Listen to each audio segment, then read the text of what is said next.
Okey, kita bertanya, adakah bajet 2023 adalah bajet pilihan raya ataupun bajet yang membawa isu nyata tentang isu rakyat yang berdepan dengan peningkatan kos yang tinggi? Adakah suara ini akan didengari dalam bajet 2023? Bagaimanakah hasil dan juga gaji yang mendata pada ketika ini dapat diselesaikan dengan tuntas untuk dokumen setahun mendatang ini yang cukup penting. Isu rakyat, kita mulakan diskusi pada pagi ini dalam Niaga Awani. Saya bawakan pakar dalam isu rakyat pada pagi ini, Datuk Dr. Madeline Berma bersama saya pagi ini di TRX ini. Datuk, terima kasih kerana sudi bersama dengan kami di siaran luar buat kali pertama mungkin. Terima kasih Najib, terima kasih menyebut saya. Ya. Bercakap isu rakyat ni saya memang akan seng-seng lengan lah. Di Ya. luar ini. Kalau kita bercakap tentang isu rakyat ini, inflasi yang pertama sekali. Betul. Harga barang semakin naik. Betul. Gaji mendata, orang boleh katakan. Apa yang boleh kita lihat? Dokumen ini setahun mendatang sahaja. Apa yang perlu ada? Okey, terima kasih Najib. Ya. Pertama sekali kita perlu ingat bajet seperti yang Najib katakan, ia adalah dokumen untuk tahun hadapan untuk satu jangka masa setahun. Dan kita juga perlu ingat bajet ni selalunya kalau kita tengok dia ada dua bahagian, satu operasi, satu ialah pembangunan. Ya. Now, pembangunan biasanya 20%. Dan operasi ialah 80%. So operasi ini termasuklah gaji pekerja dan sebagainya, monumen dan sebagainya. Jadi harapan kita begitu meninggi sekali tentang bajet. Tapi saya ni lebih melihat kepada bajet ini macam tadi Najib sebut tentang isu inflasi, isu kos hidup yang dikatakan kian meningkat walaupun ada usaha untuk untuk menangani masalah ini. Tetapi kita lihat dalam masa kebelakangan ini, walaupun ada jihad inflasi dan sebagainya, saya rasa rakyat masih lagi mengeluh. Ya. Masih merasakan bahawa kesannya tidak begitu dirasai sekarang. So dalam masa yang terdekat ini, dan saya mengharapkan bajet akan dibentangkan, kita akan ada belanjawan yang mana mendengar atau memberi perhatian kepada keluhan rakyat ini. Saya tidak mengharapkan satu bajet yang dikatakan bajet gula-gula. Walaupun kita tahu ini adalah waktu ada kemungkinannya? Besar kemungkinan bajet gula-gula. Ya. Ada orang kata bajet ATM. Dia kata ketuk-ketuk je bajet ATM satu. Yang kedua ialah dia kata untuk sebab kita nak ada pilihan raya untuk ATM juga dia orang kata. Okay. So ini saya rasa bajet kali ini biarlah mendengar keluhan rakyat lah. Jangan hanya gula-gula. Kita melihat cabaran. Okey, kita akan fair juga di sini. Cabaran kerajaan adalah hasil yang mendata. Tidak ada cukai baru. Pungutan cukai kita juga sederhana. Adalah tambahan cukai cukai makmur sedikit dan sebagainya. Ya. Harga minyak mungkin mahal sedikit. Kita ada kelebihan. Tetapi bagaimana untuk kita melihat keseimbangan ini dalam konteks seorang penganalisis ekonomi, pakar ekonomi, bagaimana ini boleh dijalankan oleh kerajaan menyeimbangkan antara hasil yang mendata pada masa yang sama, banyak mulut yang harus disuap orang kata dalam keadaan selepas kita berpindah ke endemik ini. Itu betul Najib. Ini satu perkara yang perlu kita faham Sebab seperti yang kita kata, bila kerajaan membentang dokumen ataupun Menteri Kewangan membentang dokumen bajet ini, dia ada dua bahagian. Satu ialah hasil, satu ialah perbelanjaan. Yang kita banyak bincang ni, yang nak kata tadi mulut yang nak disuap tu bahagian perbelanjaan. Tapi kita juga jangan lupa bahawa hasil itu, dan kita sedia maklum, hasil itu datang dari dua sumber. Satu dari luar, iaitu mungkin pelaburan asing, kita datang ke sini, bahan yang kita ekspor, tadi kata minyak dan sebagainya. Dan yang satu dari dalaman, domestik dan sebagainya. Jadi memang tidak boleh dinafikan dalam persekitaran ekonomi global yang begitu mencabar, maka hasil dari luar kita tu agak kita terkekang di situ Tetapi kita mendengar bahawa harga komoditi minyak memang sudah naik So jadi kita mengharapkan di situ sumber, mungkin besar kemungkinan sumber utama negara datangnya daripada minyak mungkin tidak lain tidak bukan, pasti orang akan melihat apa Petronas boleh buat, cukai ataupun hasil daripada Petronas. Tapi saya membayangkan di satu pihak yang lain, iaitu perbelanjaan untuk pembangunan ini mungkin akan terjejas sedikit. Yeah. So, tetapi walaupun saya bercakap demikian, tadi disebut tentang bajet gula-gula, mungkin juga inilah waktu terbaik juga untuk kerajaan mempamerkan kesungguhan dari segi pembangunan. Tapi pembangunannya tak boleh lagi secara besar-besaran ni. Sebab ni mulutnya banyak ni bising ni. Harga barang naik. Jadi macam mana nak menguruskan? Sebab kos barangan naik ni, isi rumah terkesan, perniagaan terkesan, perniagaan besar juga terkesan. So kita nak beralih ke fasa endemik ini begitu tercabar lah. Ya. 2 tahun lepas apabila kita berdepan dengan pandemik COVID-19 ini, Datuk, kita melihat bahawa ramai kena buang kerja, tidak ada kerja, tidak ada pendapatan. Sekarang ini kita melihat kadar pengangguran sudah kembali semakin pulih. Ya, belum pulih sepenuhnya seperti pra-pandemik, tapi semakin pulih keadaannya. Bagaimana untuk kita melihat isu bergerak ke hadapan? Sebelum ini isu tiada gaji, isu tiada pekerjaan. Sekarang ini pekerjaan sudah diisi dan sebagainya. Bergerak ke hadapan 2023, 2024, apa lagi cabaran rakyat yang harus diselesaikan secara proaktif melalui bajet 2023? Okey, bajet 2023 ini hanya untuk 1 tahun. Dia bukan macam perancangan pembangunan yang rancangan Malaysia 5 tahun dan jangka masa panjang. Jadi untuk bajet ni memang yang penting asas sekali ialah food on the table. Ada tak bajet kali ini memberi perhatian yang begitu we have to be very careful because kalau betul ini pilihan raya akan diadakan, no matter what, memang 2023 memang akan ada. So bajet ini akan mengambil kira perkara ini. Yang pertama ialah food on the table, yang kedua ialah pekerjaan. Pekerjaan. So jadi nak mewujud pekerjaan, dia bukan boleh kita plug from thin air, ambil je macam daun itu. Maka ekonomi perlu berkembang. Betul. Okay? Kalau ekonomi kita masih lagi perlahan seperti yang sedia kala ni, saya juga khawatir sebab peluang pekerjaan ini, satu ialah mewujudkan peluang pekerjaan, yang kedua mengekalkan pekerjaan yang sedia ada. Sebab ramai juga yang khawatir. Dia kata saya memang dah dapat kerja, tapi sampai bila? Dia kata itu yang perlu dipastikan. Ekonomi kita kena berkembang, bukan hanya berkembang secara sebegitu je, tetapi kena berkembang secara pantas. Perlu ada satu pecutan untuk 2023. Tapi cabarannya ekonomi global ialah begitu mendesak sekali dan domestik terpaksa berhadapan dengan senario ini. So memang cabaran besar bagi kerajaan tahun ini. Okey. Kalau kita melihat juga Dato', apa yang kita banyak belajar 2 tahun lepas sudah daripada COVID-19.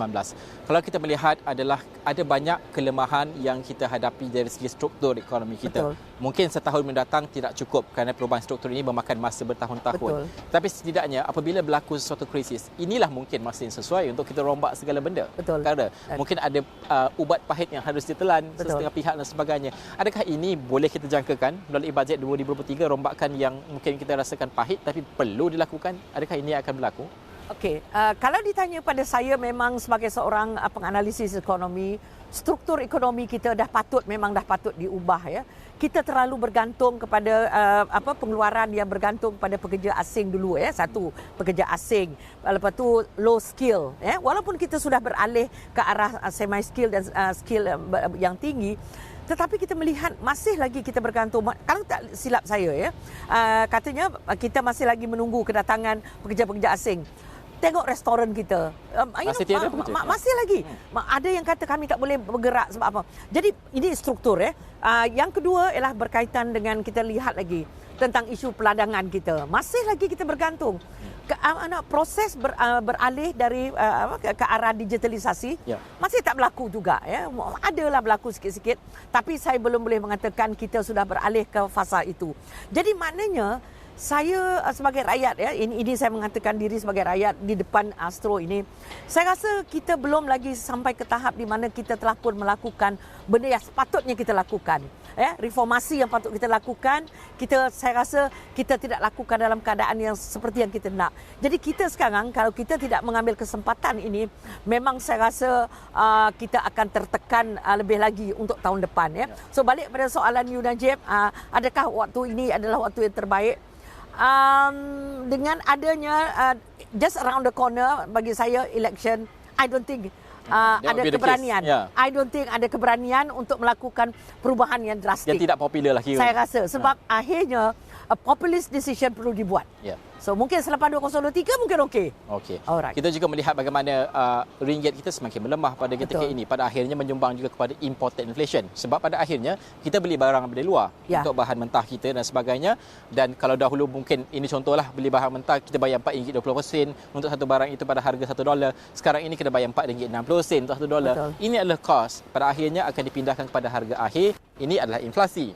Baik, bagaimana kita melihat secara keseluruhan isu ini? Kerana kita sering didengarkan tentang pencapaian ekonomi kita hujung tahun 6%. Setiap suku tumbuh begini dan begini. Pengangguran semakin pulih, ini semua positif angkanya. Betul. Tapi rakyat di bawah ini banyak suara, ramai suara ini kita dengarkan, mereka tidak merasakan perkara ini. Di mana silap dan juga permasalahannya pada hemat Datuk sendiri yang perlu diberikan tumpuan setidaknya? Mungkin tidak ada penyelesaian paint with one brush. Betul. Tapi di mana kita perlu bermula? Betul ya Najib, sebab kalau kita lihat ya, data statistik memang begitu meyakinkan ya, dan ini bukan bohong ya sebenarnya.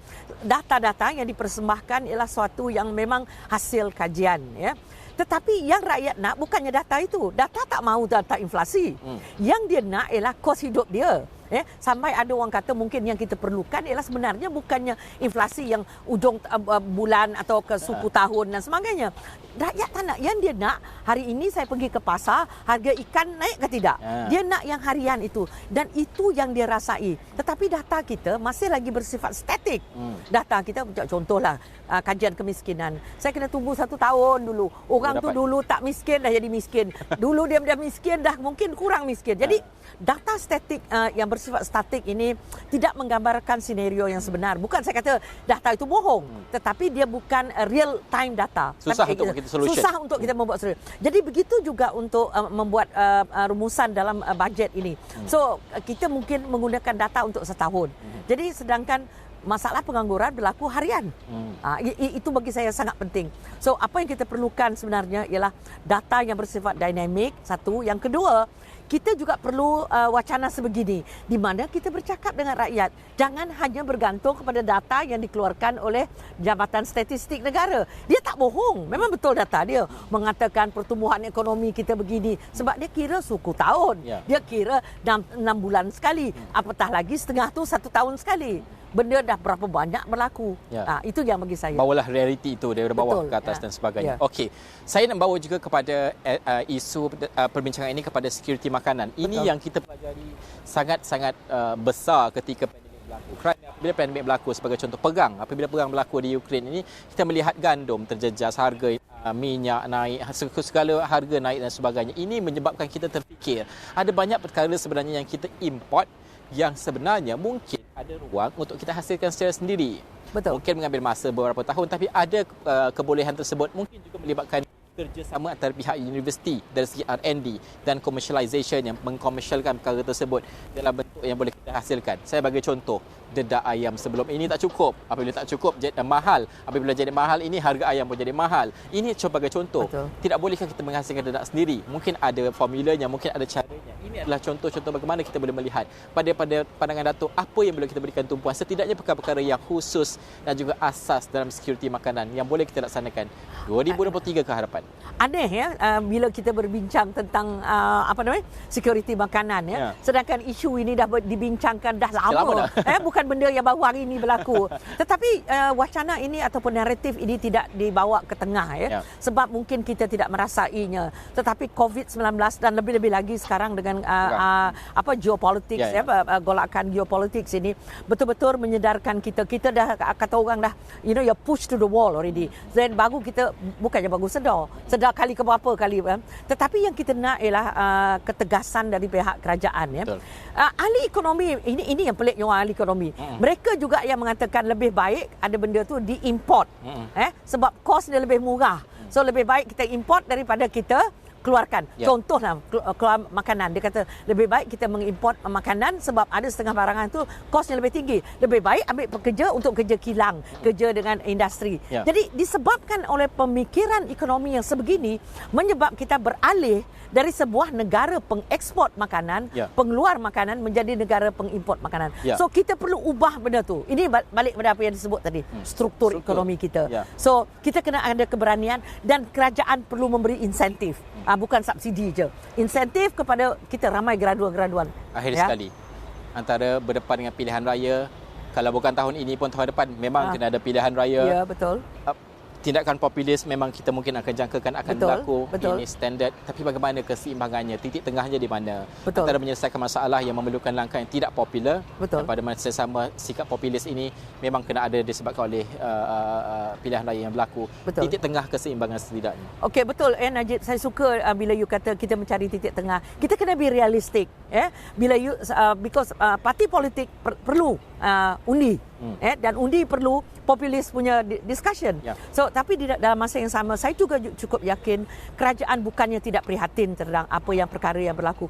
Cuma saya nak lebih dipercepatkan. Kita melihat banyak perkara-perkara yang saya rasa macam seolah-olah dilamat-lamatkan. Tak tahulah sebab apa, tetapi mungkin disebabkan kekangan-kekangan yang sedia ada, banyak decision yang boleh dipercepatkan, mungkin dilewat-lewatkan. Dalam situasi COVID-19 dan pasca COVID, kita beralih ke fasa endemik.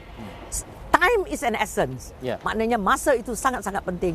So kita perlu satu jangka yang pantas, satu tindakan yang pantas oleh kerajaan. Itu yang saya minta. Baik, itu paling penting sekali untuk kita melihat bagaimanakah langkah ini akan diambil oleh kerajaan. Betul. Mungkin akhir sekali soalan saya kepada Datuk sendiri. Sehari sebelumlah masih boleh tanyalah harapan.